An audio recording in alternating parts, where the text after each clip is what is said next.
Ouais. Yo, T'as rasé, hein? T'as rasé. on a rasé, mec. Ah, ça tue. Ça tue de ouf. Cimer, Bon, ça va fallait ou que je quoi, me toi? débarrasse de la Too-Face, là. Ça faisait trop longtemps que ça durait. Ah, t'as un vrai style, là. Bah, Cimer, hein. Ça fait un petit peu skinhead, mais enfin, voilà, ça passe, quoi. American History X. Ah, vrai film. Vrai film. Ouais, vrai film, avec vrai skin. Du coup, déjà, juste, parce que moi je te connais, déjà, juste te faire une petite présentation très, très simple de toi pour les b-boys qui vont regarder un petit peu la vidéo, qui connaissent pas forcément, en fait, d'où tu viens et ce que tu fais, etc., quoi. Yes. Bah, moi, du coup, c'est B-Boy Nino. J'ai 31 ans maintenant. Ça fait 11 ans, du coup, ça va faire 12 ans que je danse là. Et j'ai commencé dans le nord-est de la France, du coup. J'ai commencé en région Lorraine, dans une petite ville proche de Nancy. J'ai dansé 2-3 ans avant de débarquer dans le sud. Donc, en fait, j'ai passé la majeure partie de mes années de break dans le sud de la France, en fait. Mais tout a été forgé dans le nord-est, en fait, du coup, pour moi. D'accord. Mortel. Et du coup, est-ce que tu peux me parler un peu de ta connexion justement avec ton introduction à la culture hip-hop ou même juste le break en règle générale? Je ne sais pas comment ça s'est introduit pour toi. Et en fait, c'est un peu le truc de... Moi, j'ai la sensation d'avoir toujours été dans la culture hip-hop de manière générale. Et c'est là, pour moi, du coup, que prend le sens du terme culture. C'est parce que j'ai connu le break après, en fait, finalement, tu vois. C'était un peu flou pour moi, le break. Je savais que ça existait, évidemment, tu vois. Mais je l'ai connu presque un peu par hasard, le break. Je l'ai connu au collège, en vrai. Mais c'est grâce au film La Haine, en fait. C'est la scène mythique, évidemment, que tout le monde connaît, tu vois. Et c'est ça où j'étais là en mode putain, ouais, c'est vrai, c'est ça le quebré et tout, mais à part ça, pas plus. Mais dans la notion du hip-hop, je l'avais déjà. Donc je me rappelle que moi, je rappais à l'époque. Donc j'écrivais des textes, je rappais avec des collègues à moi ils étaient tous dans le monde du rap. J'étais pas le plus fort en peu rap, mais par contre, je kiffais grave écrire. Et du coup, j'avais déjà cette notion de ce qu'était que la culture hip-hop, tu vois. En plus, moi, je vivais en HLM, j'ai fait que déménager. J'étais dans un collège, j'étais en ZEP, en plein milieu d'un quartier, en plein milieu de la cité des Planchettes à Verdun. Du coup, c'était forcément on vivait un peu tous les jours ce truc-là, un peu de street, tu vois, très gamin, à fumer des spliffs. Un peu tout le contraire de l'image qu'on veut nous donner aujourd'hui. On veut contrecarrer cette image justement cliché du hip-hop que ça fume des joints mais c'est une réalité. Ça fait partie du truc. En tout cas pour moi, tu vois. Donc j'avais déjà ça et après l'introduction au break, elle s'est faite. J'ai je passais par la gare de Nancy avec des potes à moi et en passant par la gare, il y avait des b-boys en fait. Mais mon pote à moi breakait déjà depuis quelques années, mais moi j'étais pas plus que ça intéressé entre guillemets, tu vois, j'allais pas le voir quand il breakait, son grand frère breakait aussi. Et on passe et du coup je vois des gars breaker sur du Wu-Tang. Et nous, à l'époque, on écoutait déjà du Wu-Tang à foison, mais sans break, tu vois. On se tapait des soirées entières, on se faisait tous les albums du Wu, on était Wu for life. Et on voit les b-boys breaker sur du Wu, et presque on était étonnés, tu vois. On était en mode putain, ils écoutent Wu-Tang et tout, waouh, truc de ouf. Et... On avait déjà le cliché des b-boys qui écoutaient que des breakbeats un peu claqués, tu vois. Déjà à l'époque, avant même que je break, pour te dire. Et du coup, bref, on fait notre vie, on rentre, etc. Et en fait, il y a mon collègue qui me dit ouais, putain, tu te rappelles les b-boys qui breakaient à la gare et tout? Je fais ouais. Et il fait bah en fait, ils sont là dans notre ville. Donc notre ville, c'est Commercy, donc c'est à 20 minutes de Nancy, tu vois. Et il dit en fait, il vient donner un cours dans une salle dans notre ville. Et c'était chaud, moi je vais y aller. Et je dis ouais, vas-y, bah, pourquoi pas le rencontrer, tu vois. Je débarque. Et là, je me prête au jeu. Et pour déconner, je commence à faire des parcouples à l'ancienne. Et le gars, il fait ah, ouais, tu break et tout. Et en plus, même pas. Donc je dis non, même pas et tout. Tu vois, c'est juste que j'avais des images du break et j'envoyais des trucs comme ça. Et en fait, il m'a chauffé. Et à partir de ce jour-là, en fait, il m'a dit vas-y, reviens demain. Et je suis revenu le lendemain. Et en fait, on est devenus potes. On a traîné ensemble. Et en fait, on a fait des trainings et j'ai progressé comme ça. Et tous les jours, j'ai breaké en fait. Mais c'est venu vraiment à l'arrache, tu vois. Naturellement, du coup. Ouais, complet. Après, ce qui est intéressant, c'est que, enfin, ce que j'aime bien dans cette approche-là, c'est aussi, comme tu dis, c'est une culture globale, une culture hip-hop globale, dans le sens où tu as été introduit par le Peura, certainement tu as vu peut-être du feu gras à droite à gauche, Ah ouais, de ouf. C'est l'ensemble en fait qui t'a fait peut-être aussi, je pense, qui t'a fait kiffer par rapport à tous les éléments en fait Ouais, du c'est fait que. ça, c'est complètement de ça. Parce qu'en vrai, là, je ne l'ai pas dit, mais même beaucoup plus petit, gamin, on s'était acheté des bombes avec un pote. On n'avait aucune notion de ce qu'on allait faire avec ça. Et en fait, on s'amusait à taguer un peu partout. Et je me rappelle, pour la petite anecdote, c'est qu'on s'était mis des cagoules. En mode, on était vraiment typeux, tu vois. On allait rentrer au collège, pour te dire. On n'était même pas au collège. On s'était mis des cagoules. Et en fait, en marchant, on était en plein centre-ville, mec, les guignols qu'on était, tu vois. En marchant, en fait, il y a une daronne qui sort de chez elle et elle voit mon pote et moi cagoulés. Et en fait, elle crie, tu vois. Elle crie et nous, on fait merde. On se barre en courant et tout, machin.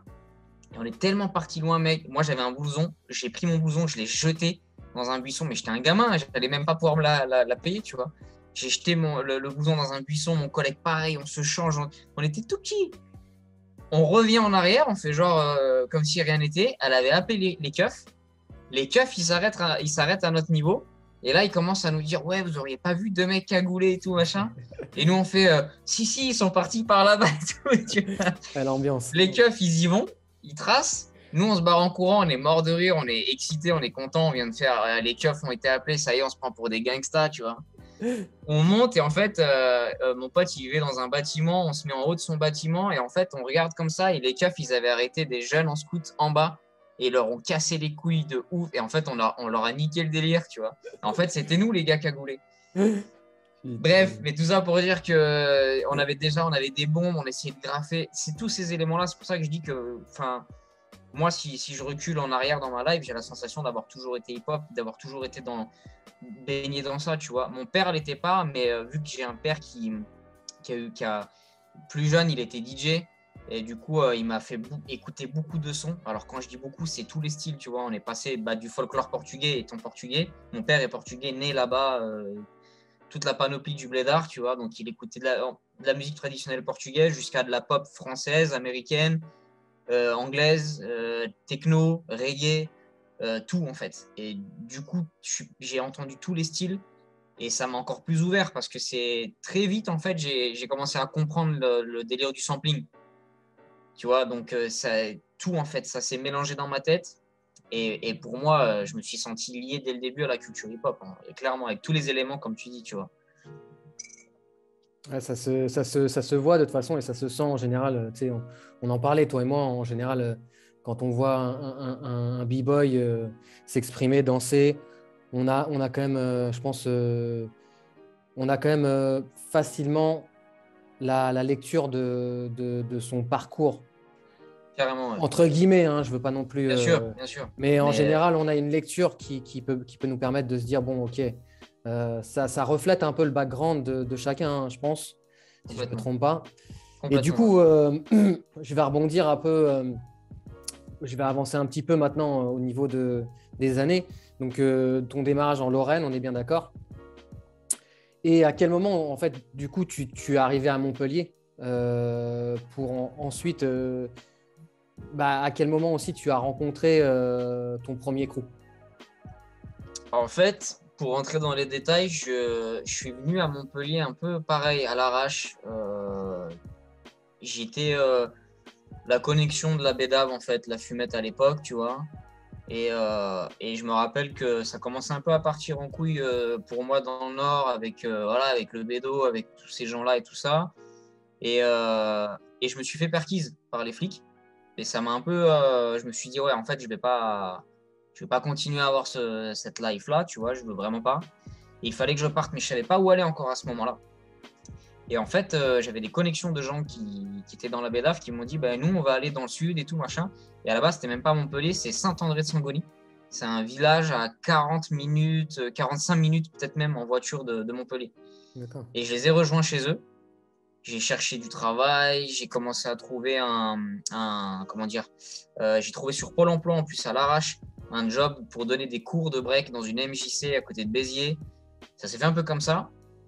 Et après, sans rentrer dans les détails, mais c'est parti en couille avec ces gens-là, ils m'ont foutu dehors et j'étais un peu en galère. Je me suis retrouvé à la street à dormir dans ma caisse et tout. Et j'ai rencontré un b-boy au Triangle qui s'appelle Jerry. Là, maintenant, actuellement, il est en France, mais sinon, il vit en Martinique. Et il m'a dit, écoute, mec, si tu veux, tu peux dormir chez moi. Et il vivait dans un 9 mètres carrés à Montpellier, tu vois, donc c'était tout petit. Et en fait, je suis resté 1 an chez lui, à vivre chez lui. Et c'est comme ça, en fait, c'est dans cette période-là que j'ai rencontré Andrea, dans un premier temps. J'ai rencontré son frère aussi, qui break. Il break plus trop en ce moment, mais à l'époque, il charbonnait pas mal. Plutôt phaser, mais bon phaser à l'ancienne, tu vois, tous les niveaux, des phases propres, vénères. Et au fur et à mesure, j'ai commencé à rencontrer Crazymo, donc le fondateur d'RDK. Au Triangle, on a échangé comme ça.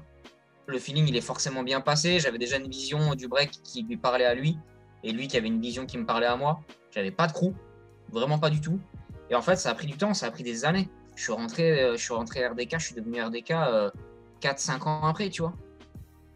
Ça a vraiment pris le temps de mûrir. On a traîné ensemble, on a fait des trainings ensemble, des bouffes ensemble. Et en fait, on s'est dit, mais en fait, ça y est, les liens se sont faits comme ça. Je suis allé à Hip Hop Session avec eux, j'étais pas RDK encore. Ils m'ont accueilli, ils avaient un BNB, ils m'ont dit, vas-y, viens avec nous. C'est vraiment fait naturellement, en fait. À la fin, je suis rentré RDK parce que c'était obligé que je devienne RDK, tu vois. Ça a été vraiment... Et c'est ce que j'aime d'ailleurs dans l'histoire des crews, généralement. Je suis pas contre le recrutement, parce que ça peut être bien parfois, mais ça dépend comment c'est fait. Des fois, ça arrive qu'il y a des gens, ils rentrent très vite dans un crew, mais parce qu'on sent très vite le feeling aussi. En fait, je compare souvent ça un peu à... C'est con, tu vois. Mais à une histoire de rencontre, tu rencontres une meuf, ou si tu es une meuf, tu rencontres un gars. Bah, des fois, ça va prendre du temps avant que vous mettiez ensemble, avant que vous vous emménagiez ensemble, et parce que c'est la vie qui veut ça. Et des fois, tu vas rencontrer quelqu'un, et en fait, le lendemain, limite, tu vis avec cette personne parce que le feeling, il est trop là. Ça veut pas dire que ça va durer toute la vie.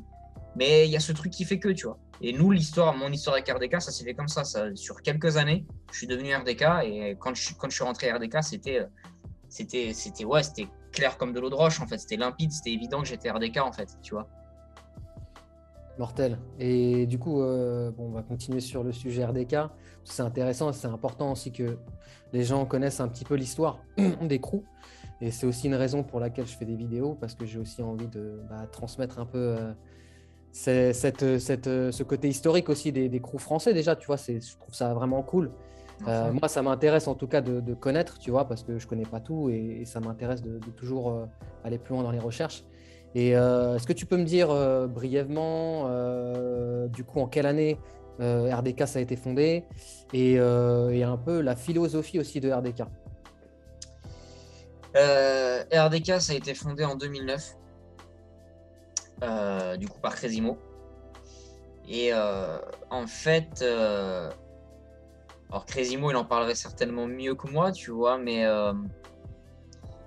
moi, je vais en parler avec ma vision, mais avec les nombreuses discussions que j'ai eues avec Crazymo, la philosophie d'RDK, en fait, quand il a fondé RDK, ce qui s'est passé, c'est qu'il voulait vraiment rassembler les gens à Montpellier à cette époque-là, qui étaient, à son sens, à Crazymo, laissés pour compte, qu'on foutait de côté parce qu'ils faisaient des footwork principalement, et qu'en 2009, c'était la veille de 2010, c'était l'époque des tricks pas mal, ça arrivait en force, tu vois.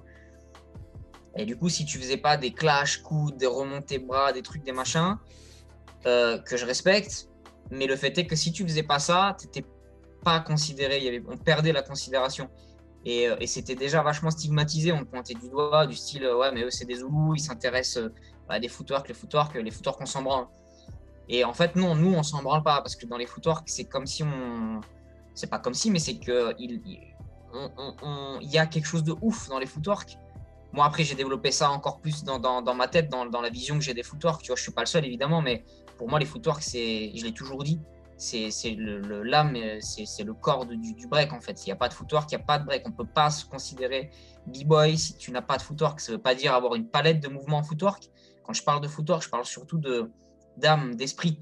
Tu vois, c'est comme quand tu vois quelqu'un qui a une présence. Il y a des fois des gens, ils sont juste assis, tu le regardes, tu te dis putain, ce mec, il dégage un truc. Il y a des gens, ils font des footwork simplistes, mais ils dégagent un putain de truc. C'est parce qu'il a compris quelque chose des footwork, il l'a développé sur des années. Et en fait, c'était un peu ça, en fait. La philosophie d'RDK, c'était ok, on va prendre toutes les personnes qui ne sont pas considérées et on va se rassembler, on va chill ensemble, on va discuter, on va philosopher autour de ce qu'on pense de l'art, en fait. Et si ça vous convient, on va devenir une grande famille. Et c'est un peu ce que c'est devenu. Et du coup, moi, je suis arrivé bien plus tard. Donc ça, c'était l'époque, donc c'était 2009. Et ouais, c'est ça. C'est la philosophie d'RDK, c'est ça. Et vraiment traîner ensemble, c'est super important. Passer du temps ensemble.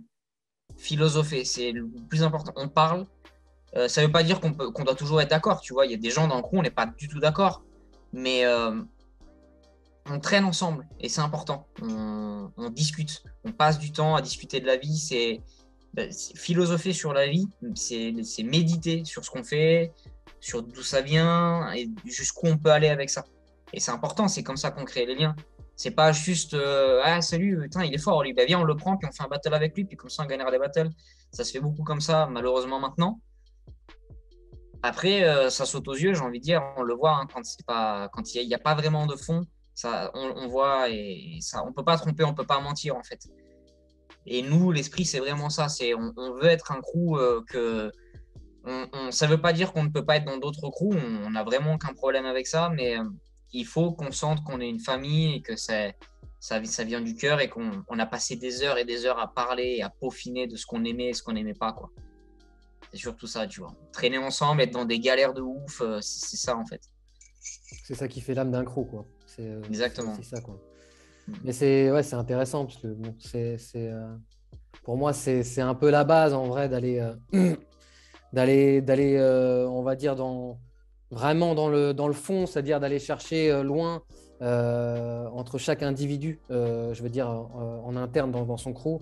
C'est important, comme tu dis, pour moi, de vraiment de connaître avec qui on est en dehors même du break, la personne en elle-même.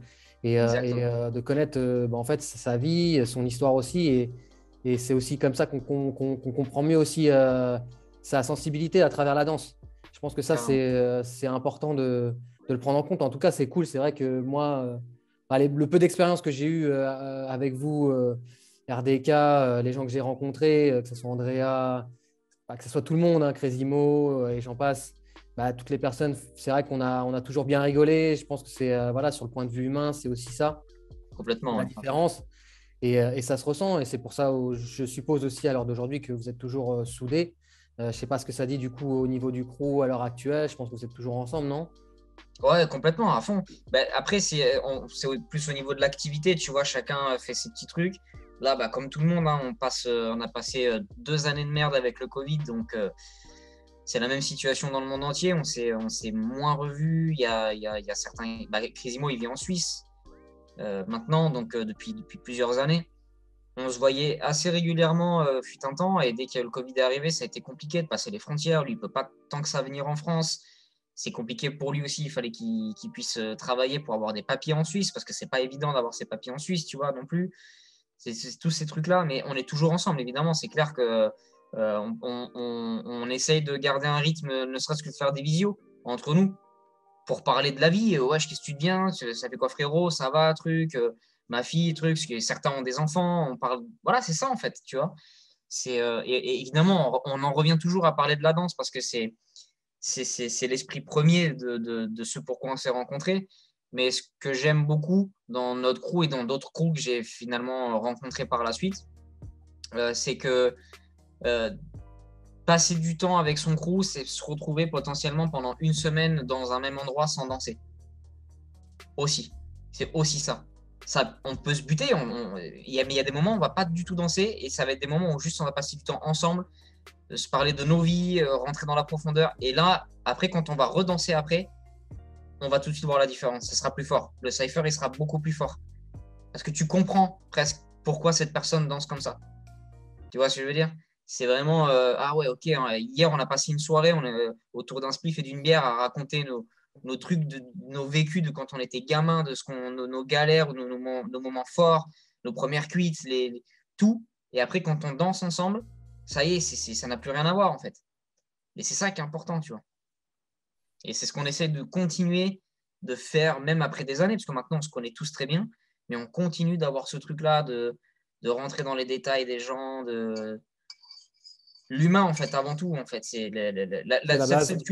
exactement, cette culture, elle vient de l'humain, tu vois. C'est d'abord des gens qui ont une histoire, c'est d'abord des gens qui ont une vie, de l'immigration ou autre, ou peu importe, mais c'est d'abord des gens qui ont une histoire et qui apportent leur histoire à cette culture. Cette culture, c'est une culture de centaines de milliers d'histoires d'êtres humains qui se sont rencontrés. Tu vois, c'est avant tout ça. Ouais, bien Et c'est sûr. ça qu'il faut garder à l'esprit, en fait. Non, c'est mortel. C'est mortel. Je pense on a la même vision là-dessus. J'ai rien à dire de plus. Je pense que tu as, complètement donné tous les points importants, selon moi, de ce qui détermine la communauté en termes de break, tu vois, et qui pour moi aussi, bon, la communauté hip-hop en règle générale. Je vais rebondir sur un truc parce que c'est un truc qui m'intéresse. C'est vrai que on en avait parlé un petit peu, mais tu me parlais un petit peu de la scène à Montpellier. Je sais que tu m'en avais brièvement parlé un petit peu quand on s'est vu, etc. Est-ce que tu peux justement décrire un peu, selon toi, comment toi tu vois la scène à Montpellier? Quelles sont les choses qui pourraient se faire? Et comment en fait aussi vous vous retrouvez entre b-boy, quels sont les types de sessions que vous faites, etc. Hmm. La, la scène à Montpellier, à l'heure actuelle, moi, je la trouve relativement morte, pour être honnête. Euh, je sais que plein de gens ne seraient pas d'accord avec moi parce qu'il y a des b-boys, mais les gens, souvent, ils font l'amalgame, tu vois. Beaucoup de b-boys, donc scène hip-hop, scène break. Non, en fait, parce que qu'est-ce qui se passe? Rien. Concrètement, si on regarde à l'année ce qui se passe à Montpellier, rien. Je ne vais pas juger. Nous, on n'a rien organisé depuis un moment. Crazy Mo, il organisait son événement à l'époque, mais il n'organise plus depuis des années. Mais ce qui pourrait se faire à Montpellier, c'est des jams, déjà. On pourrait envisager ça. Des vrais jams, parce qu'il y a des choses qui s'organisent. Il y a eu le Battle of the Year il n'y a pas longtemps. Là, il y a quelques semaines, par exemple, tu vois. Alors, j'ai pas tout regardé, mais apparemment, c'était une édition spéciale. Il y avait quand même Florior, je crois. Il y avait L'escadron aussi, je Squadron. crois. Ouais. Ouais. Il y a eu des beaux battles parce qu'il y a eu quand même des beaux coups. Mais ça reste quand même l'esprit Botti. Moi, j'en suis pas très fan depuis des années maintenant. Et c'est malheureux parce que c'est cette scène-là que les gens retiennent de Montpellier. Et il faudrait casser ça, je pense vraiment. C'est une très belle ville. Franchement, c'est une belle ville de ouf. Paradoxalement, il y a quand même une scène hip-hop parce que ça grave vénère ici. Ça grave vénère, il y a pas mal de gens qui sont graves dans la musique. Il y a trop de trucs ici à faire. Mais va savoir pourquoi, ça se connecte pas vraiment beaucoup. Donc il y a vraiment du travail à faire sur ça à Montpellier. On se capte au training, mais c'est plus les mêmes trainings qu'avant. C'est une nouvelle génération qui débarque, qui ont beaucoup de choses à apprendre, à mon sens. C'est pas mauvais, hein, évidemment. Chacun fait son parcours comme il le sent. Mais c'est dommage parce qu'il y a plein de gens à Montpellier. Il y a eu une époque, tu vois, où il y a eu des gens. Moi, je les ai pas connus personnellement, mais on m'a beaucoup parlé d'eux, comme Samsung, par exemple, qui est parti au Canada. Je vais en oublier plein, certainement, tu vois, mais ça m'arrive de training avec Fafou de Furies, donc un ancien de Montpellier, avec qui j'échange super bien et il a une très bonne vision du break et on s'entend bien. En plus, lui, dans les premières générations de Montpellier. Bref, il y en a plein, tu vois, à Montpellier qui ont marqué le coup. Et les plus récents, il y a des gens que je respecte énormément, comme Khalifa, par exemple, tu vois, il a beaucoup fait le taf. Voilà, je trouve mais il s'entraîne moins, il est moins présent. On a un peu perdu ce truc-là. Donc, RDK, pendant un moment donné, on était beaucoup présent. On arrivait à se faire des trainings plus communs. Donc, il y a eu un moment où au Triangle, on était souvent là. Donc, on affichait une présence au training qui était cool parce que du coup, quand les gens y venaient, ils voyaient des gens qui faisaient des footwork, ils voyaient des gens qui étaient plus, tu vois, on dansait sur du Peura. Donc, on essayait je sentais qu'il y avait un petit truc qui était en train de se créer. Ça s'est perdu encore une fois avec le Covid et tout ça a été un peu balayé. Là, à l'heure actuelle, c'est mort, ça s'est pris une petite gifle, mais il y a du taf à faire, je pense. Mais il pourrait y avoir une meilleure scène à Montpellier qu'actuellement, je pense. Ok. Et du coup, est-ce que tu penses que toi, avec peut-être certaines personnes motivées, notamment du crew, hein, il y aurait peut-être une possibilité de changer un peu cette image-là de Montpellier, dans le sens où, comme tu disais, voilà, peut-être commencer par des petits events, même à l'arrache, hein, des petits trucs qui pourraient justement redonner un souffle on va dire, à la culture break, et qui pourraient même mettre un côté un peu plus tu sais, simpliste, dans le sens où on est là, et on prend, voilà, on est là, on vient breaker, mais on vient aussi discuter, échanger. Et à la fin, on est tous ensemble, tu vois ce que je veux dire? À fond, carrément. Franchement, on y a souvent pensé, on a beaucoup parlé. On comptait organiser une jam juste la première année du Covid. Donc c'est tombé à l'eau parce que enfin, effectivement, cette année-là, ça a été compliqué avec les confinements, etc. Là, on est en train d'en reparler. On réenvisage la chose. On y va doucement parce qu'il y a beaucoup d'annulations, il y a beaucoup de galères, il y a beaucoup de trucs. Donc après, c'est faisable hein, parce qu'il y a des collègues, dédicaces à Nathanaël, qui a organisé d'ailleurs une jam il n'y a pas longtemps à Marseille. Ça s'est super bien passé. On n'a malheureusement pas pu y participer parce qu'on était en résidence à ce moment-là avec Andrea, mais il y a des gars d'RDK qui y sont allés, tu vois. D'ailleurs, il y a eu un exhib avec Tamar et Chino, Ouais, j'ai entendu parler de que ça. Excuse-moi. je m'impatiente de voir la vidéo parce que ça avait l'air frais. Katsuwan contre Amdi. Putain. Des belles affiches, tu vois. Ouais, Il a c'est fait clair. ça super bien, Nats. Il a méga géré. J'ai eu que des bons retours de l'événement. Il a fait ça en plein hiver. Ça caillait. Covid. Apparemment, ils ont eu des galères de ouf. Il y a des gens qui ont appelé les keufs. Je sais pas bien ce qui s'est passé, mais il y a eu D'accord. des. Voilà, tu connais quoi les bails. Et moi, ça m'excite. Tu vois, c'est ça que je kiffe entendre. Je kiffe quand ça s'envoie des messages sur WhatsApp en mode putain, il y a eu les keufs, mais du coup, ils sont arrivés trop tard. Ça, c'est l'esprit. Ouais. C'est l'esprit d'être aussi, je pense, plus sur le moment, à mon avis. Tu vois ce que je veux dire? Exactement. C'est l'esprit de l'instant T, tu vois. On voit avec ce qui se passe. Donc, on est en train d'en parler. J'avoue que j'ai quand même envie de faire un truc bien, donc c'est pour ça que je prends mon temps. C'est peut-être moi qui freine un peu plus le truc, finalement. Parce que les autres sont un peu plus, ouais, nique sa mère, on y va, on teste. Et franchement, je suis carrément d'accord avec eux. Mais je sais pas, vu que du coup, ça fait un moment qu'RDK, on est sur la scène et qu'on parle de nous, qu'on nous connaît. Des fois, je me dis, ah, ça serait bien qu'on organise une bonne jam. J'ai envie quand même qu'on marque le coup, tu vois, un truc frais, quoi. Et des fois, je me dis, mais je me pose des questions pour rien, viens, on fait, et il y aura des gens, puis si personne n'est là, personne n'est là, puis c'est comme ça, il n'y a pas mort d'homme, tu vois. Mais, euh, mais je pense qu'on va essayer d'organiser ça rapidement, ça serait cool, là, ouais. Mortel. Bah écoute, hein, nous, on est là, hein, tu sais, sur Paris, À fond, je sais. on est toujours prêt à aller au soleil, Putain, mais c'est ça piquer en les plus, c'est palmiers de quoi? Montpellier. Mais mec, tellement, je sais que les gens, au moins pour ça, ils viendraient, quoi. Tu vois, Carrément. mec, c'est une ville, c'est Los Angeles. On a LA en France, quoi. Tu vois, il y a la plage pas très loin, il y a une ambiance de ouf. Il y a le soleil, on a 360 jours de soleil par an. J'abuse, mais c'est pas loin en vrai. Je crois que ça doit pas être loin. On fait une recherche internet là, ça doit être ça, tu vois. Donc non, on a tout ce qu'il faut pour organiser une jam de bâtard avec un esprit de bâtard et que tout le monde kiffe, quoi. Donc, c'est à nous maintenant de prendre le temps, de vraiment gérer ça et de s'en occuper.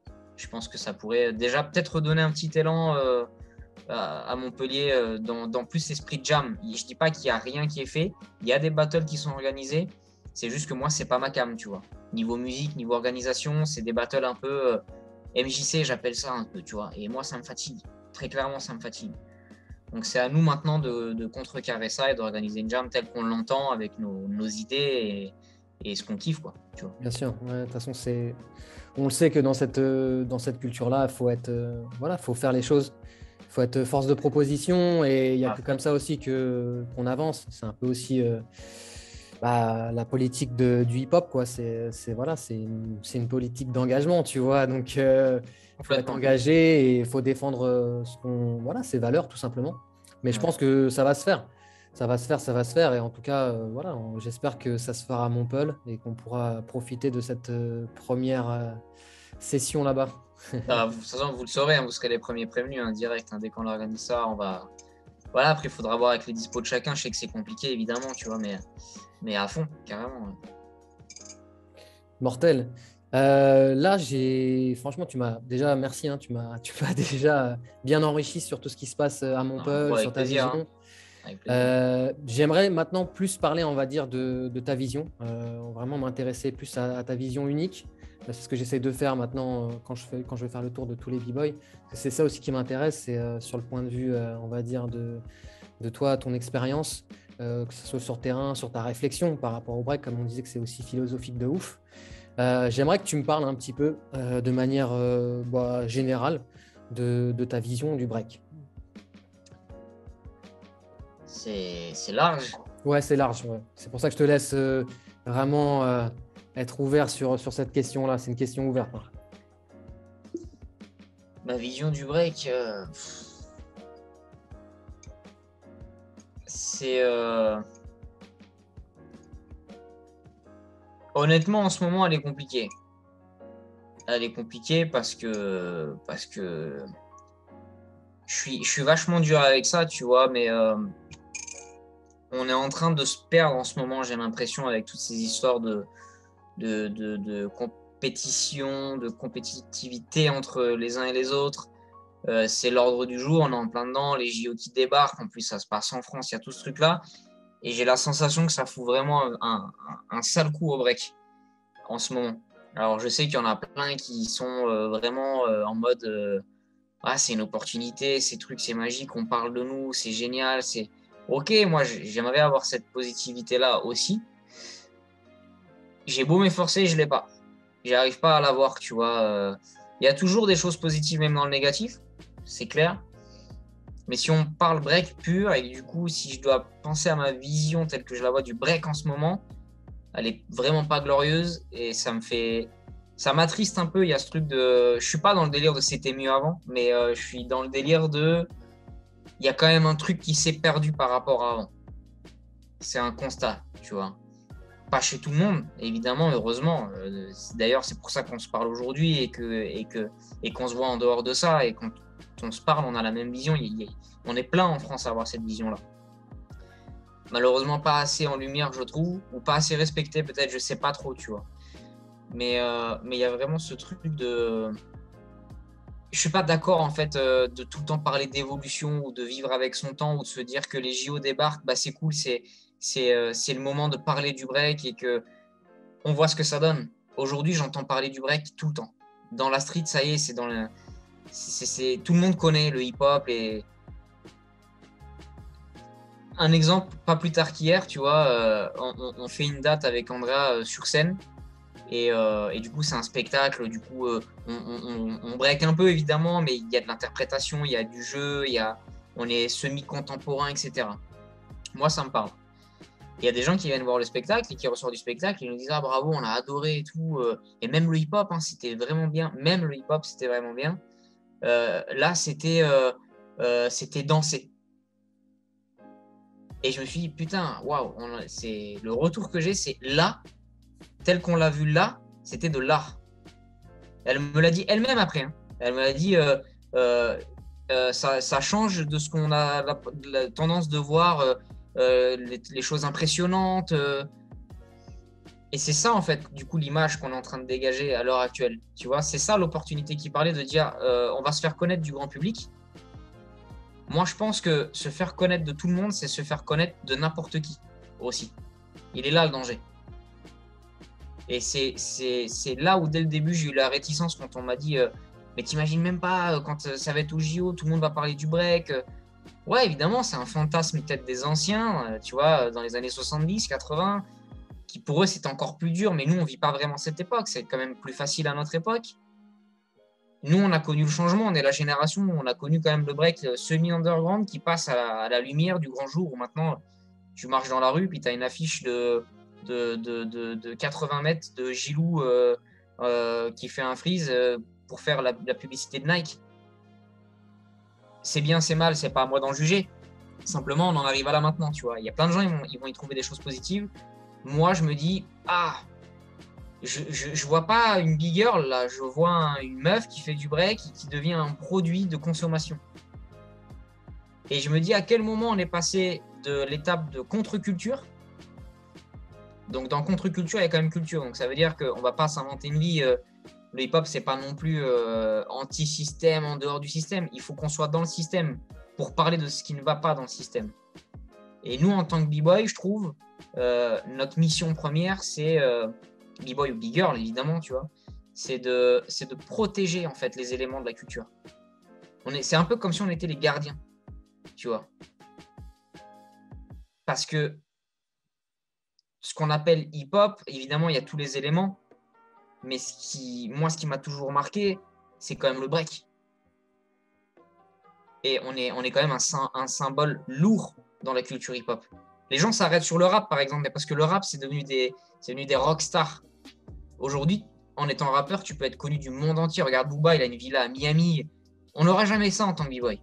Et c'est peut-être justement pour ça que ça fait de nous les gardiens tu vois, de la culture hip-hop.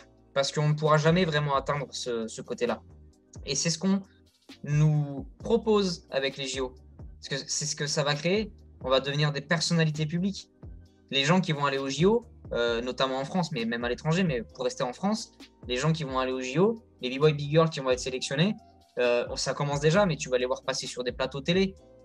Ça va devenir les Laure Manodou du break, tu vois. Ils vont faire toutes les matinales le matin, les trucs, les machins, bien sapés, la belle image.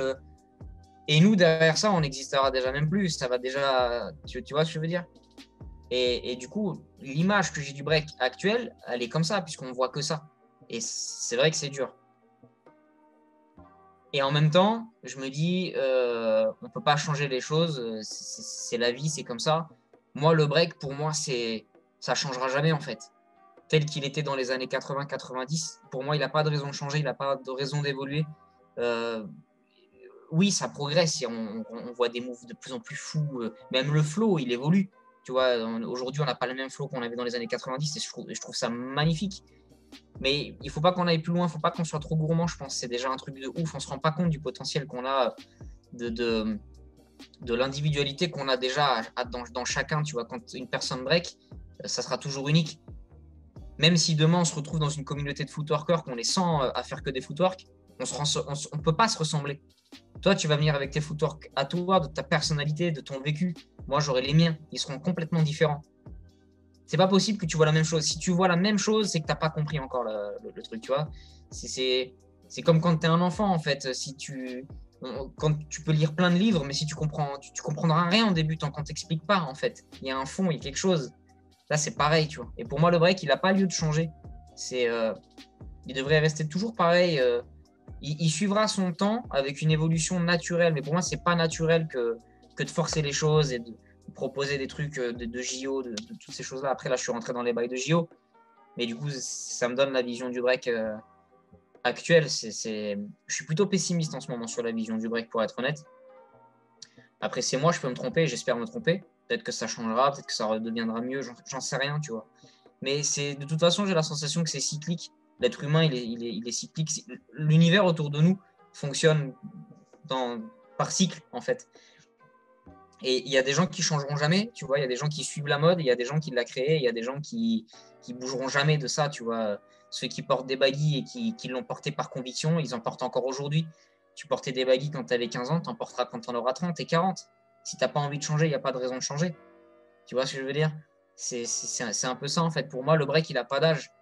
Le break, qu'il ait 20, 30, 40 ans ou seulement 5 ans, il n'a pas d'âge. Il est pareil. Je vois mon break comme je me vois moi dans la vie, en fait. J'ai pas envie d'arriver à 40 ans et me dire, je dois me comporter comme un mec de 40 ans. Si à 40 ans, j'ai encore envie de m'habiller en baggy ou en cholo style avec ma casquette et de dire hip-hop non-stop et d'écouter des vieux classiques shit des années 90 et de dire, ah putain, c'est ça le hip-hop, je resterai pareil, parce que pour moi, il n'y a pas lieu de changer, tu vois. Et le break, pour moi, c'est ça. Et encore plus dans le break, on devrait protéger ça plus que tout. Voilà. Je ne sais pas si ça répond à ta question, mais c'est... Si, ça répond en partie, on va dire. Toi, tu es parti vraiment sur effectivement on va dire l'actualité entre le débat de ce qui se passe, on va dire sur le point de vue athlétique et versus ce qui se passe plus aussi pour contrecarrer tout ça dans certaines jams qui est vachement hip-hop, tu vois. Moi, personnellement, ouais, je comprends ta vision. Après, c'est vrai que j'ai aussi une vision, on va dire, assez positive sur certaines choses, notamment sur la vision de voir des nouvelles générations qui sont fresh, tu vois, franchement. Que ça soit, tu vois, From Downtown, que ça soit dans le sud, Force Obscure, enfin, on va dire tous ces nouveaux, ces nouvelles identités qui viennent de se créer. Je trouve que quand même, elles apportent, elles restent dans la forme et l'art qu'on pratique et qu'on conçoit, tu vois, avec ses fondations, etc. Et je trouve aussi il y a un truc new school qui est apporté par ces personnes-là que moi, personnellement, je trouve sympa. C'est vrai il y avait un moment, comme on parlait des années 2010, etc., un moment où c'était vraiment plus porté sur les tricks, la technique, etc. Et là, je trouvais qu'on n'avait pas la même proposition. Mais autant là, je trouve que, enfin, de ce que je vois, après, c'est vraiment un point de vue personnel, mais de ce que je vois, il y a quand même des trucs et il y a des gens, en fait, qui vraiment qui m'inspirent, tu vois. Et, euh, et même quand je vais training, tu vois, à Paris, il y a des personnes qui continuent à m'inspirer.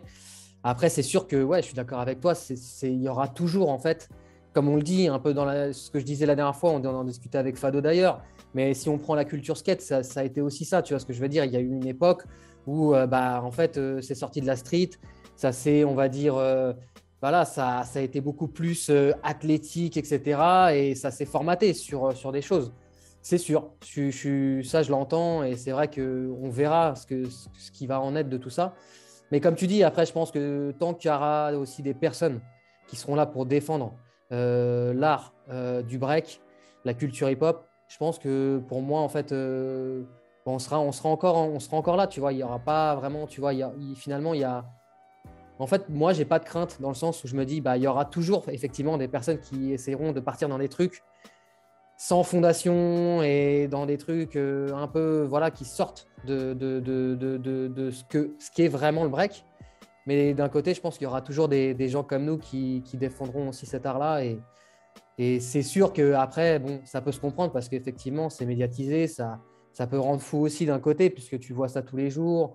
Tu as des gens qui vont t'en parler, qui ne connaissent pas forcément tout ce que nous, on vit. Après, à nous aussi d'apporter un peu cette vision-là, tu vois, je me dis à notre échelle, tu vois, et c'est en partant de notre, encore une fois, de notre volonté de se dire, bah écoute, bah, nous, on est là. Je pense on a été voyager justement, on a été prendre les infos où ça a démarré, tu vois, et on peut avoir une force de frappe avec le temps et peut-être inspirer les gens aussi différemment, tu vois. Ouais, complètement. Après, là, je parlais vraiment du coup de la vision du break médiatique, tu vois. Ouais. Et du coup, de la déconstruction que ça nous donnait un peu. Du coup, à chaque fois qu'on fait un pas pour montrer aux gens ce qu'on fait réellement, je trouve que ça nous met un peu des bâtons dans les roues et on doit remontrer ce qu'on est réellement. Parce que c'est une image faussée, je trouve, de ce qu'on nous montre. Quand on regarde, t'allumes les médias, c'est ça qu'on va voir. C'est pas la vraie image. Après, je suis complètement d'accord que le côté new school, moi j'adore. De toute façon, moi je peux pas me définir comme étant old school. J'ai un break relativement new school aussi, tu vois. Donc clairement, il y a plein de nouvelles générations qui arrivent et qui font un taf de ouf et ça défonce. Mais ça vaudrait le coup qu'on mette pas que eux, mais qu'il y ait plus d'équité, qu'on mette aussi de ces gens-là en lumière pour que ça puisse donner la possibilité aux gens qui veulent se renseigner de voir deux visions distinctes, tu vois, de se dire, ah oui, d'accord, donc il n'y a pas que ce qu'on voit à la télé avec, non, il y a aussi ça, c'est aussi ça, en fait, le break, c'est aussi ça, la culture. On n'en parle pas assez, c'est difficile. Après, comme tu dis, tu as raison, c'est à nous de faire le taf aussi, hein. C'est à nous de faire le job, quoi, d'en parler plus, de faire de se montrer plus sur les plateformes, d'en parler, de faire ce que tu fais là, en fait, tout simplement, tu Je vois. pense que ouais, c'est ça. Il faut rester dans une démarche simple et naturelle. Moi, c'est plus l'engagement que j'ai à l'heure actuelle, c'est de me dire, bah écoute, ouais, forcément, on aura toujours des gens qui seront pas forcément dans notre vision, ça c'est sûr. Il y a pas de souci. Moi, je respecte en fait, on va dire, les différentes visions avec le temps. Je me dis, bah ouais, bah chacun en fait, du moment que tu kiffes ce que tu fais et que ça te rend, on va dire, heureux, cool, fais-le à fond, tu vois. Après, il n'en est pas que, voilà, je me dis, bon, voilà, nous, on a essayé de chercher, je pense, au plus profond de la culture. On est toujours là à apprendre. Moi, la preuve, c'est un peu aussi cette démarche-là, hein. C'est toujours apprendre aussi. Je ne dis pas non plus que je détiens, on va dire, la science perfecte du break, tu vois, au contraire. Mais je pense que c'est en commençant par se réunir, de parler avec la communauté et même peut-être que, comme on disait, tu vois, peut-être qu'un jour, tu auras une personne qui n'est pas du tout dans ce qu'on est, tu vois, dans ce qu'on fait, pardon, et que voilà, peut-être que la mentalité aussi, elle peut évoluer comme aussi on a évolué, tu vois, c'est ça aussi, je pense qu'on ne démarre pas de tous du même background. Et c'est ça aussi, des fois, tu sais, ça peut être ça, tu vois, tu peux aussi, comme tu disais, toi, ce qui est intéressant, c'est qu'effectivement, tu as été rapidement dans la culture hip-hop, naturellement. D'autres, il y a des gens, qui ne sont pas forcément là-dedans, mais qui s'y mettent parce qu'ils ont kiffé et qu'au final, ils s'y intéressent progressivement. Après, peut-être qu'il manque encore un peu on va dire, de recherche, mais après, peut-être qu'en tombant justement sur des personnes comme nous, ils peuvent aussi se dire, ah ouais, putain, d'accord, ok. Là, je viens de comprendre un que tru et c'est cool. C'est cool. Et peut-être que, tu vois, la prochaine fois, j'irai à la jam d'un tel ou d'un tel et j'irai voir ce que ça va me donner ce que ça va m'apporter. Et peut-être que je vais changer aussi mon mode de fonctionnement, tu vois. Ouais, carrément. Ouais, c'est clair. Non, après, c'est. Ouais. Seul le temps nous le dira. Mais c'est vrai que si j'y croyais pas un minimum, je ne serais pas là, tu vois. Je continuerais pas à faire ce que je fais. Et puis après, de toute façon, quand tu le fais depuis tellement longtemps, à un moment donné, tu n'arrives même plus à t'arrêter en vrai, tu vois. Mais ouais, carrément, ouais. Et du coup, je vais revenir plus sur toi, du coup, par rapport à quand je parlais de la vision. Est-ce que tu peux me parler plus de ton break, en fait? Maintenant, tu sais, on a parlé de la vision large du break et de ta vision actuelle, etc. Mais là, je rentrerai plus dans les détails de justement ta philosophie de break, comment tu as fait évoluer ta danse, l'impact de la musique, l'impact des DJ. Enfin, on va dire l'ensemble de ce qui a pu faire évoluer ta danse, tu vois. Même, je sais que tu fais de la scène aussi en dehors on va dire, en dehors du break, tu fais aussi de la scène dans des théâtres, etc. Est-ce que tu peux me parler un peu de tout ça? Est-ce que tu peux justement partager un peu ce côté-là? Ouais, bah ouais, moi, le break, si je dois reprendre même limite du début de quand j'ai breaké, je me suis laissé aller par rapport aussi à mes capacités physiques, tu vois. Pour moi, le break, c'est aussi important de connaître nos limites physiques. On en a tous et toutes, tu vois. On peut pas faire aussi les mêmes choses. C'est ce qui nous rend aussi uniques quelque part, tu vois. Et c'est vrai que moi, je me suis laissé influencer par ce que je pouvais faire déjà et ne pas faire. Alors c'est vrai qu'au début, j'avais un peu ce truc vachement vif, tu vois. J'ai une espèce de petite pile quand je breakais. Ça s'arrêtait pas, tu vois. Je faisais des footwork super rapides et tout. Je peux encore le faire aujourd'hui, mais du coup, au fur et à mesure du temps, j'ai voulu essayer de prendre plus mon temps dans les moves, d'étirer un peu plus, tu vois, mes footwork pour que ça soit peut-être plus lisible. Ça, c'est les influences du coup que j'ai eues aussi en rencontrant les gens autour de moi, tu vois. Ça me fait rire souvent quand je vois rien que la taille des b-boys ou b-girls qui sont différentes, ça change tout le break, tu vois. Et moi, j'adore voir les grands breaker, par exemple. Chez les grands, justement, il y a une espèce de truc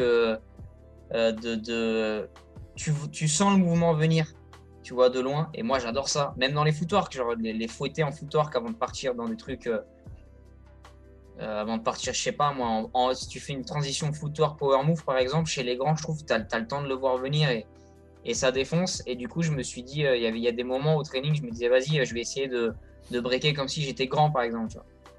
Et c'est plein de petits exercices comme ça que je kiffe faire aussi et qui m'amusent. Et c'est aussi ce qui m'a rapproché du coup de la scène. Pareil, je suis arrivé sur la scène, j'ai fait de la scène un peu à l'arrache, tu vois. La première scène que j'ai faite, c'était pour une compagnie à Montpellier. Et du coup, le chorégraphe, il avait besoin d'une reprise de rôle, il y avait des danseurs en moins. J'ai dit, vas-y, pas de souci, il m'a proposé. Et là, ça m'a explosé, une explosion d'idées en tête. Tu vois, tu danses pas sur scène comme tu danses dans une jam ou dans un battle. Tu pourrais, évidemment. Mais quand on te demande d'autres choses, il faut que tu puisses, tu vois, dans les recherches. Donc, comment faire des footwork sans que ça ressemble à des footwork, tu vois, et c'est fou comment, en fait, c'est illimité.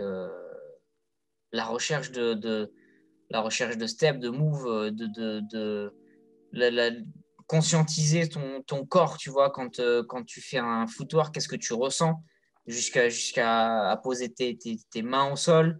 Est-ce que tu arrives à bien comprendre où sont tes mains, les directions que tu prends, où tu vas regarder en faisant des footworks. Tu peux t'amuser, tu vois. Tu fais des footworks, mais tu regardes plus au sol. Tu vas lever la tête, du coup. Quelle posture tu vas avoir dans ton corps au moment où, et en fait, c'est con, mais c'est tous ces détails-là qui fait que des fois, tu arrives en battle ou en jam ou même en call-out et tu vas t'éclater. Tu vas dire, OK, bah là, je vais faire un footwork, je vais regarder à droite. Et les gens, ils vont dire, pourquoi il regarde à droite? Mais ça va créer une forme dans tes footworks. C'est tous ces trucs-là, tu vois. Et ce qui m'a beaucoup influencé aussi, c'est clairement le rocking, du coup. Le rocking, ça a eu une grosse influence, même si moi, je me définis pas du tout comme étant un rocker. Mais vu que dans le crew, on en a des très bons. C'est impressionnant quand tu fais un training avec un rocker et que tu essayes de t'inspirer de l'énergie du rocking, qui est quand même vraisemblablement le tonton du break, tu vois. Enfin, on descend complètement du rocking. Donc, passer à côté de ça, c'est dommage. Je suis passé à côté un peu du break. Mais c'est dur. Le rocking, c'est un truc de ouf. Et ce qu'il y a de puissant dans le rocking et qu'on a un peu moins en break, c'est la tête levée, le regard franc et le caractère, enfin le personnage. Pour moi, hein, si tu t'inspires de ça, sans pour autant faire du rocking, mais si tu t'inspires de ça en le mettant dans ton break pur de b-boy tel qu'on est, tu vas te prendre une gifle toi-même déjà dans la sensation que tu vas avoir de breaker, et de l'extérieur, ça n'aura plus rien à voir, je trouve, tu vois. Et quand je suis allé à New York, je l'ai beaucoup vu ça. Quand je suis allé à New York, il y a beaucoup de crews de rocking là-bas, forcément tout vient de là-bas. Et j'ai tellement été impressionné par les b-boys qui avaient cette capacité de toujours avoir ce personnage du top rock au sol. D'avoir toujours la tête levée, d'avoir toujours la notion presque de protection, de défense, qui fait que du coup, tu es moins sur toi-même et tu es un peu plus. Même si j'aime beaucoup, hein, moi, c'est mon break, je suis beaucoup comme ça, j'adore ça. Mais parfois, pour casser ce truc-là, je me dis, OK, inspire-toi du rocking, lève les yeux. Ce truc de se faire burner, tu vois. Ce truc quand on en parlait, on avait déjà une conversation avec Powan où il te disait, normalement, dans un cypher, tu tournes jamais le dos. Et j'adore avoir des discussions avec des gars où pour lui, tu tournes jamais le dos. C'est un principe de base. Mais il t'en parle presque comme si tu vas dans un quartier, par exemple, que tu connais pas. C'est évident que tu tournes le dos à personne. Tu sais pas, tu fais attention. Tu peux te faire. Tu vois ce que je veux dire? Moi, quand je suis allé à New York, je me suis retrouvé dans des quartiers parce que je connaissais rien. Je te jure que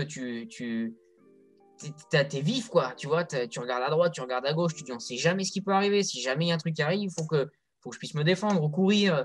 Parce que c'est la vie, en fait. C'est la loi de la jungle, c'est comme ça. Et un cypher, c'est un peu ça. Et ça, tu peux le comprendre relativement avec cet esprit du rocking, sans être un rocker, mais juste l'esprit. Cette connexion de se dire, OK, tu es en foutoir, tu lèves les yeux. Tu vois, tu lèves les yeux parce que tu peux te faire burner. Ça s'est perdu un peu la culture du burn. Je me fais rarement burner, moi, dans un cypher, à part à l'étranger ou quand je rencontre des gens qui ont un vrai knowledge. Ça m'est arrivé de me prendre des burns, mec. Je m'en suis voulu pendant 2 semaines après, tu vois. Je me disais, putain, quoi, merde. Et ça m'a donné des leçons, parce que du coup, finalement, il faut jamais baisser la garde. Mais j'adore ce principe-là, tu vois, de jamais baisser la garde. C'est une danse brutale, le break, je trouve. C'est une danse qui rappelle ça. C'est une danse qui fait mal quand on commence, même même des années plus tard, des fois, on se fait des blessures d'enculé, tu vois, on se fait mal. Tu arrêtes de breaker pendant une semaine ou deux pour X ou Y raison, quand tu retates le sol, tu le sens passer, ton corps, il te fait comprendre que c'est presque pas naturel ce que tu es en train de faire, tu vois. Et du coup, pour moi, cette danse, c'est au moins ça, quoi. C'est le rappel à la dureté de la vie, un peu à ce truc qui est important. Et du coup, de toujours, on est dans un cypher, même si moi je suis dans le partage, faut pas oublier que on peut aussi être dans le conflit. C'est ça. Tu vois, et c'est ce que j'aime dans cette danse, c'est une conversation où au début, on ne sait pas trop. C'est comme si tu te retrouves dans un pays étranger et qu'il y a quelqu'un qui vient de parler et il va avoir de grands gestes, mais tu ne sais pas encore si c'est parce qu'il t'engueule, si c'est parce que tu as fait quelque chose de pas bien ou si c'est parce que, en fait, non, il a trop envie de partager avec toi. Ça va prendre du temps avant de comprendre là où on veut en venir ou ce que la personne essaie de te faire dire. Dans le break, c'est pareil. Et on reste sur nos gardes, on tâte le terrain, on est dans un cypher, ça break, on se regarde. Ok, toi, tu es dans le partage et après, ça se libère, on discute. Et toi, ok, toi, tu es en train de me call out. Toi, je sens que tu. Ok, c'est ça que je kiffe dans le break, tu vois. Ah, c'est vachement intéressant ce que tu dis parce que c'est vrai qu'après, on pourrait débattre là-dessus des heures et des heures parce que c'est vrai que moi, ça me passionne et c'est vrai que c'est intéressant qu'on ait dévié vers justement le cercle, les cyphers, etc. Parce que pour moi, en fait, aussi être un b-boy, c'est de comprendre aussi la base, les cercles et comprendre en fait surtout les lectures, la communication qu'il y a dans un cercle. C'est-à-dire que quand tu vas dans un cercle, comme tu dis, bah en fait aussi, avant même de danser dans un cercle, de voir en fait ce qui se passe et de voir quelle est la communication du cercle. Dans quoi on est. Est-ce qu'on est dans un truc vachement de confrontation? Est-ce qu'on est dans un cercle où ça chill à mort? Et en fait, de pouvoir venir avec son énergie, c'est aussi d'apporter quelque chose de supplémentaire dans le cercle, tu vois, sans casser la conversation, pour moi, du cercle, tu vois. Exactement. Et c'est pour ça que après, bon, on en revient un peu à ce qu'on disait tout à l'heure, d'être sur le moment, d'être sur, forcément, d'être avec la musique et sur le moment. Pour moi, c'est les deux choses les plus importantes lorsque tu danses, tu vois. Si t'es pas sur le moment, en fait, tu vas être off. Et si t'es pas avec la musique, bah, c'est la même chose. Exactement. Et quand on revient là-dessus, c'est vrai que c'est hyper intéressant. Après, c'est vrai que ça peut être un autre débat qu'on pourrait aussi tout aussi bien parler. Euh, je vais te poser peut-être une dernière question, parce que là, c'est vrai que on commence à rentrer. Là, Ouais, j'ai presque plus de batterie et je veux absolument pas perdre cette vidéo parce que c'est de la pépite, tu vois. Du coup, ouais. Est-ce que tu peux me parler brièvement, rapidement, de l'importance du voyage pour un b-boy? Pouah. Déjà, j'ai même envie d'aller plus loin. Le voyage, il est important pour toute vie, b-boy ou pas. Euh, mais clairement, parce que, encore une fois, l'humain, on ne peut pas le dissocier du b-boy normalement. Enfin, pour ma part, il y a des gens, si, ça m'est déjà arrivé de rencontrer des gens et vraiment, tels qu'ils sont b-boy, ils ne sont pas pareils dans la vie civile. Ça m'a toujours impressionné parce que pour moi, je n'arrive pas à le dissocier. Mais l'importance du voyage pour un b-boy ou une b-girl, putain, c'est dans, c'est dans l'apprentissage des visions, en fait. Déjà, c'est casser ses propres codes. Quand on grandit dans une culture, et c'est normal, c'est humain, c'est limite des études psychologiques, de sociologie. Ça s'étudie, ça, tu vois. Quand on vit dans une culture, on a nos codes et ça nous paraît complètement absurde de les casser et de vivre autrement. Et quand on voit de l'extérieur à la télévision ou quoi, des cultures qui vivent différemment, on se dit, mais ils sont complètement cons. Et tu prends un avion, tu y vas et tu passes une semaine avec eux, et en fait, tu comprends que c'est pas du tout con, qu'ils sont comme ça pour plein d'autres raisons. Et l'importance pour nous de voyager, c'est au moins casser ces codes-là. Et de toute façon, en vrai, pareil, encore une fois, ça se rejoint, mais comme on disait tout à l'heure, des b-boys et des b-girls qui ont voyagé, moi, généralement, ça saute aux yeux. Tu le vois tout de suite. Quand tu rentres dans un événement, dans un cypher et que tu vois quelqu'un qui a voyagé, ça va se voir dans sa danse, on va voir des tas d'influences. Tu sens une espèce de liberté, en fait. Ça crée ça, le voyage, je trouve. C'est la liberté. La liberté d'être quelqu'un d'autre à un moment. Tu vois, la liberté de se dire, putain, j'étais à Taïwan la semaine dernière, j'ai trop adoré comment ils break, je m'inspire de leur énergie et je débarque et ça va être complètement différent. Euh, J'avais eu un débat avec un gars du crew, Chino, qui a vécu au Japon quelques temps. Et, euh, et en fait, il me disait, c'est marrant parce qu'au Japon, quand un b-boy débarque d'Amérique ou d'Europe, enfin d'Occident, ils sont tous sous le charme. ils sont tous conquis, mais systématiquement. Pour la simple et bonne raison qu'ils se ressemblent tous, mais au poil de cul. J'étais étonné, moi, quand je suis jamais allé au Japon. J'avoue que j'ai jamais. Et en fait, il me disait que c'est dans la culture de tous les jours là-bas. On connaît un peu, tu vois, au niveau du travail, ils sont comme ça, au niveau de tout, ils sont comme ça. Et ben, au niveau du break, ils sont pareils. Ils se ressemblent vraiment tous. Et il me disait que dès que tu débarques avec quelque chose que eux n'ont pas, et ben, c'est une libération pour eux et ils t'admirent. Ils t'admirent pour ce que tu leur apportes. Et rien que pour ça, voyager, je trouve que putain, t'es gagnant, quoi. T'es gagnant parce que tu gagnes toi et tu fais gagner d'autres personnes de ta présence, de ce que tu peux leur apporter. Tu vois ce que je veux dire? Rien que pour ça, le voyage, c'est un bénéfice énorme de rencontres et même dans l'humain, parce que comme on disait tout à l'heure, un crew pour moi c'est important de partager d'abord l'humain et la danse suivra. Quand tu voyages, tu vas te retrouver dans des pays où ils ont des situations bien plus compliquées parfois. Tu vas te retrouver à training dehors dans des pays en Thaïlande où il fait chaud avec une chaleur humide et toi tu vas pas tenir 1 heure parce que tu t'y arrives pas, et eux ils font des trainings de 7-8 heures parce que c'est des monstres. Et ils n'ont pas le choix. Et ils vont training sur du sable et sur des cailloux. Et toi, tu es en mode merde, mais putain, mais comment c'est possible? Et le pire, c'est qu'ils sont même pas pourris. Ils sont méga forts. Tu rentres avec une humilité après, tu te dis non, mais je peux pas en fait dire que j'ai pas de possibilité de m'entraîner. En fait, on peut s'entraîner partout et tout le temps. Et après, c'est normal que ça se perde. Je vais pas non plus faire le gars, ouais, là-bas, ils ont rien à manger, c'est plus dur, truc. Nous, on n'a pas le droit de se plaindre. On a le droit de se plaindre tout le temps. Moi, je suis partisan de le jour où tu vas mal, dis-le. Ça fait aussi du bien de se libérer, tu vois. Mais ne serait-ce que pour se rappeler ça, voyager dans certains pays, rencontrer des gens, voir leur situation, rien, enfin, même pas que les pays pauvres. Je suis allé à New York, j'ai rencontré un b-boy qui est décédé maintenant. J'ai adoré ce type. Mec, il me faisait péter un câble. C'était le gars, il cumulait 2 ou 3 jobs à New York pour vivre. Parce que la vie est dure, le loyer à New York, c'est n'importe quoi. Puis c'est des cages à lapins, les mecs. Hein. Ils vivent dans des quartiers, c'est ignoble. Il fait 3 jobs, il cumule 3 jobs dans la semaine, parfois 2 dans la même journée. Et le soir, il est en club, en train de get down avec ses potes jusqu'à 5 heures du mat. Il a le smile jusqu'ici. Et si tu es dans la merde et que tu as besoin de quoi que ce soit parce que tu es malade ou tu te sens pas très bien, parce que tu as voyagé et que tu n'es pas chez... Il va t'aider.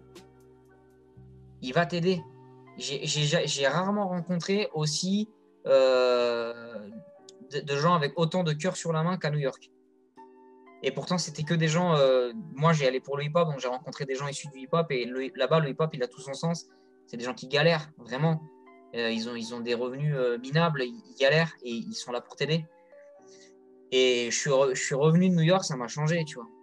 Ça m'a changé, j'ai senti mon break évoluer, mais même en faisant quasiment rien. J'ai senti que simplement d'avoir voyagé, ça m'avait aidé. J'ai rien d'autre à dire sur le voyage. Après, peut-être qu'il faudrait que je me plonge et que je réfléchisse et que je trouverai d'autres trucs. Ouais, je pense Mais que le voyage, c'est un truc méga important dans la vie de tous les jours. Même des fois, je discute avec des gens qui sont même pas b-boy. Ils voyagent beaucoup. Tu parles avec eux, mais mec, c'est laisse tomber. Trop de trucs à raconter, trop de choses intéressantes. Tu sens que leur esprit, il est ailleurs déjà. Et du coup, tu discutes avec eux, tu voyages. Tu vois. Donc, quand tu danses à côté d'un mec ou d'une meuf qui a voyagé, ben c'est bon, tu voyages aussi. Donc, faites-le en fait. Prenez un billet d'avion, cassez-vous 1 semaine ou 2 ou un week-end même si vous avez la thune, j'en sais rien, peu importe. Mais... Et le voyage, pas spécialement loin, tu vois. Déjà, le voyage dans son propre pays. Le nombre de b-boys, tu savais que j'ai rencontré, qui ne bougent pas de leur région. Rien que ça, déjà. Ça paraît con, ça paraît bête. Mais prendre un train, aller à Paris quand tu es du Sud ou inversement, pour rencontrer d'autres façons de danser, d'autres visions. Après, tu vas vouloir aller en Suisse, en Espagne, en Belgique. Puis après, tu vas dire, ok, bah, c'est bon, je suis parti. Je vais à Hong Kong et ça ne s'arrête plus. Il faut le faire, de ouf. De ouf. Je pense que tu as tout résumé par rapport au voyage et je partage la même vision dans tous les cas. Avant que je perde toute ma batterie là, parce que je n'ai pas chargé, je t'avoue. Yes. Est-ce que tu peux, en moins de 30 secondes, là c'est vraiment la dernière question que je pose à tout le monde, c'est est-ce que tu peux me partager une pépite que tu as qui pourrait apporter à n'importe quel b-boy quelque chose de supplémentaire dans sa danse. Une pépite? Ouais. C'est-à-dire une pépite? Une pépite, un conseil, quelque chose, une vision, n'importe.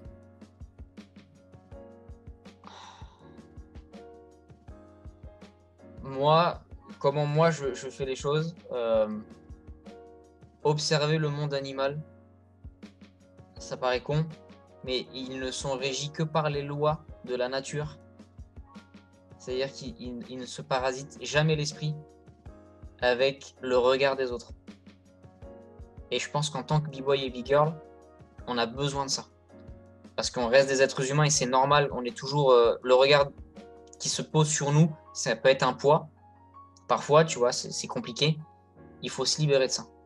Pour moi, à mon sens. Et dans les animaux, la façon qu'ils ont d'entreprendre la vie et comment ils sont, je trouve, pour moi, c'est la meilleure des influences qu'on peut avoir. Trouvez un animal qui vous fait kiffer et inspirez-vous-en, plus que les êtres humains. Parce qu'ils ont beaucoup plus de choses à nous apporter, je trouve. Je sais pas si c'est une pépite, non, mais moi, c'est ce que je fais, tu vois. J'adore regarder. Mortel. Il y a certains animaux en particulier qui me plaisent. Et je dis pas que je leur ressemble, c'est compliqué, je vais pas jusque-là. Mais juste, je vais aller sur Internet et je vais me renseigner sur son habitat naturel, comment il entreprend sa vie. Ça peut paraître con, mais je te jure qu'après, des fois, je vais au training et je suis aspiré, mais comme un monstre, en fait. Mortel. Avant que ça coupe, désolé, hein, parce que c'est vrai que je me suis un peu pris à l'arrache, mais franchement, Pas de là, souci. je trouve que voilà, c'était mortel. Bah, déjà, je tenais à te remercier parce que c'est la première, c'est vraiment la première qu'on fait donc ensemble. Donc ça déchire qu'on puisse la faire ensemble. Merci pour avoir déjà partagé toute ta vision, ton expérience. Moi, déjà, ça m'a apporté. Donc, j'espère que ça apportera un maximum de personnes qui vont regarder aussi la vidéo. Et puis, j'espère qu'on pourra se capter très bientôt, surtout. À fond, grave. Et voilà, n'hésite pas si tu es sur Paris à me capter. Et puis, moi, vice-versa, si je viens sur Montpellier. T'es le bienvenu, puis merci à toi surtout d'avoir pensé à moi pour ça. Ça déchire, je suis vraiment content. Et puis on se tient au jus, hein. Ça marche. T'es le bienvenu. Dès qu'on a du temps, on se capte et avec grand plaisir. Merci encore, Manu. Merci à toi, mec. À bientôt. Salut. À la prochaine.